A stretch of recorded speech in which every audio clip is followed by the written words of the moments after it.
Hey there, it's Kimberly here with Knit for Brains, and today in this episode, I'm going to show you how to use this really cool I-cord knitter. So stay tuned.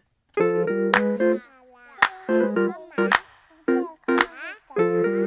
there, it's Kimberly here with Knit for Brains. Welcome back to my channel. I'm so glad that you're here today. Look, she's done. I'm so excited. I am in love, but this has been a real labor. So you're going to see this come up in a lot of my upcoming videos because we're going to talk a lot about this. I'm actually going to show you how to properly block sweaters, garments, that kind of thing. We're also going to talk about some granny squares. I'm building charts and things like that. But in this episode, I wanted to show you what I'm doing. So in this episode, I wanted to show you what I was doing as far as a tie for this cardigan. So as you can see, she's pretty much done. I just have to finish blocking her. I think I'm going to name her Hillary Abbott. The Hillary Abbott cardigan is what I'm thinking of. Number one, because I did a lot of work on her during the Hurricane Hillary. And number two, I've also been binge watching that Abbott Elementary show, and I absolutely love. So I figured, well, that's a good name for it. Now, obviously, there's a little bit here. There's a little hole I'm going to have to do a little bit of a stitch to. But all in all, I'm super happy with the way that she turned out. And you can even turn around the back and see how she turned out. I'm very excited. But, so what I want to do, I don't actually want to have any buttons or anything in the front. I want to have a tie tassel right about here. So she's just going to join right here. And so rather than having to knit something, I decided I wanted to try out this I-cord knitter. So I did some research.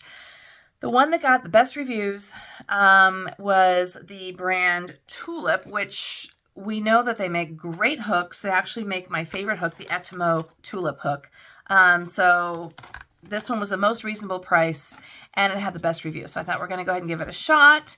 I'm going to show you how this works. We're going to do this one together for the first time around, and then I will, if we like it, I'll show you the link on Amazon. But this is the I-cord knitter by Tulip. Now, these things aren't super cheap. I think I paid $40 for this. So for just the one purpose that it's going to be good for, maybe it was a little bit much, but I really wanted this sweater to have the right look. And I just really felt that an I-cord, a knitted cording would really give it that nice finished touch. As I was doing some research, I also found out there's a lot of other really cool applications for this that I might be considered to try. For instance, you can do like words, babies' names, for a room or something like that. Make the cord and then you feed wire through it. And that's one of the applications. Some people use this to make wire jewelry, and you can actually add beads and things like that to it. And then this, I think, is just like a cording. So there are some different options that you can find, different applications for this guy. So it came in a package just like this. Pretty simple. So we're just going to pop it open, and we're going to see how this goes. All right, so this is what I got. It's the I-cord knitter. It's by Tulip, and it looks pretty simple. So we just open it here. This is the actual mechanism, okay? And it looks like you feed the yarn down through this hole here. It comes out through the bottom. It also has this crochet hook, so I'm going to see how to work that one here in a second. And then it's got this, which I presume is a weight. So let's move the packaging out of the way. And, okay, so the instructions are here on the inside. So it looks pretty straightforward. As I was reading the stuff, the information online, what it says is, if you see down inside here, you have these little crochet hooks, these little openings, and there's this little arm that closes and opens. So you want to make sure that all of these little arms are actually open. And it looks like as you turn the dial, they move up and down and around. And if you turn it to the side, you can see what I mean. So you see how those hooks are open? And then if I were to take this guy, reach in, and I could close it, then that hook would be closed. But I think you're supposed to leave it open, like so. All right, now as you can see from the size of the openings of the hooks, you can't use really large weighted yarn with this, which is actually good because the yarn that I'm going to be using is this Rainbow Beach by Queensland, and it's a weight of 2. It's going to be really nice and thin, so this shouldn't be a problem at all, and this is going to be the cording for that cardigan.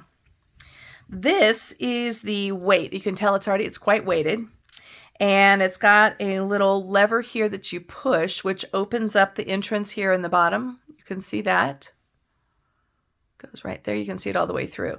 So what I think we're going to do is we're going to feed the yarn down through this hole, and then it's going to lock in place so the yarn doesn't come through. And this is what keeps the yarn weighted and pulled down, so we get that. This is what's going to give us our tension.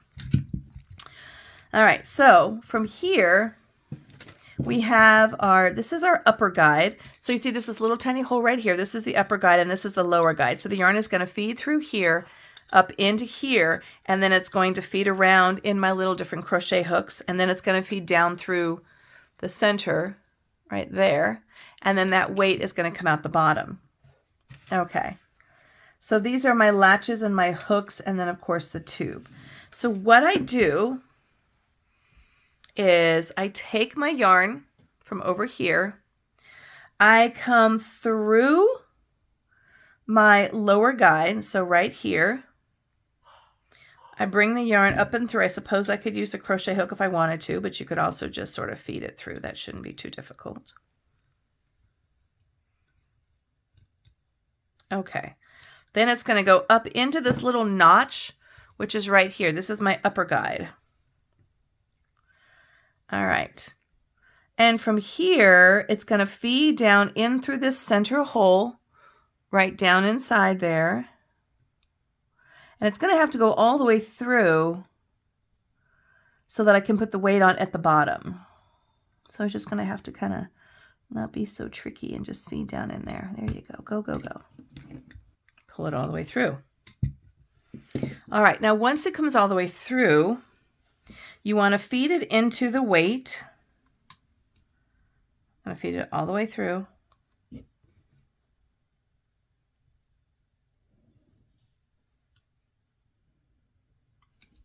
And then once it's through on this side, what you want to do is tie a knot in the bottom so that it can't pull back through.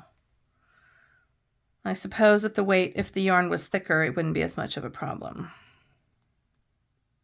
So I tied a little knot here, and this way, if it does pull through, it's going to stop at that little knot. And this just hangs off the side of your table. Now, according to the instructions, it's really important that each one of these hooks is open. So you want to reach in with your crochet hook and push down each one of these little hooks so that they're open, so that as the yarn passes around, it's going to catch. So let's see how that works. Perfect. Can you see what's coming out here on the bottom? Let me move my thumb. Look at that. So it's causing this great little tube. Give me a little bit of yarn there. Can you see this? This is exciting. So this is my I-cord knitter. Honestly, it had a pretty short learning curve, I have to say. I'm impressed with this so far, and I'm making this really pretty yarn cording right here. And the weight that I've attached to the bottom is keeping it nice and taut, keeping those stitches taut. I'm still not going to go too fast. I want to make sure that every stitch gets caught by the hook as it comes around, and that these hooks remain open. That's the key, because if it doesn't stay open, get my little snag of yarn off here. If it doesn't stay open, then the hook isn't going to catch the yarn as it comes around. So it closes to bring that yarn down, but then as it reaches up, the little lever on the bottom of the hook opens up. And we have this really beautiful cord that's coming out here in the bottom. I could go a lot faster, but I really just want to make sure that it doesn't snag or cause any kind of issues or problems here. Okay, let's give ourselves a little bit more yarn. This is very exciting. I could just find so many applications as I'm making this. You could make, I love the idea of making jewelry with this thing. They said you can get different gauges of metal and you could put little beads on it. Anything that's going to fit through these little hooks, that is going to be your limitation right there. I don't know if these came in different sizes. I honestly didn't even look at the different yarn gauges. That was not even on my radar, but I'm glad that that I ended up just kind of winning and getting the right size here. So the weight is pulling it down. It's causing a lot of tension here in this cord, but as you release, I can totally see how that cord is, it's actually going to be just fine. It's twisting a little bit, so I'm just going to untwist it there. And then you just can make this as long as you want. So again, I'm going to make this tassels, or rather ties, for my cardigan. So I do want this to be pretty good length because I want it for both sides of my cardigan. I want to be able to tie it, you know, in a bow and then add some pom-poms or some kind of a tassel end on each side. So once again, this is the I-cord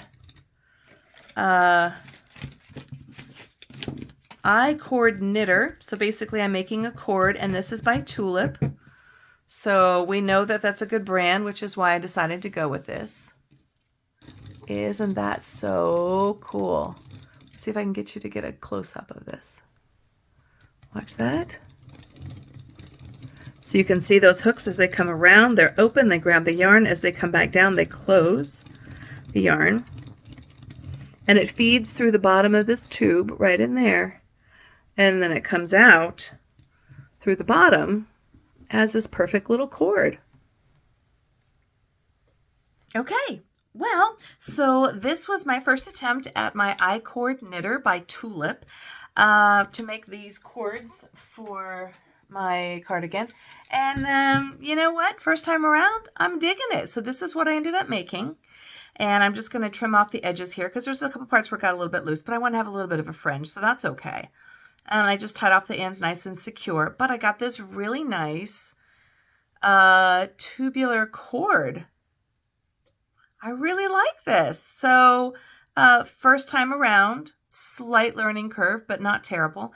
I'm going to give this one a big old thumbs up for the I-cord knitter by Tulip.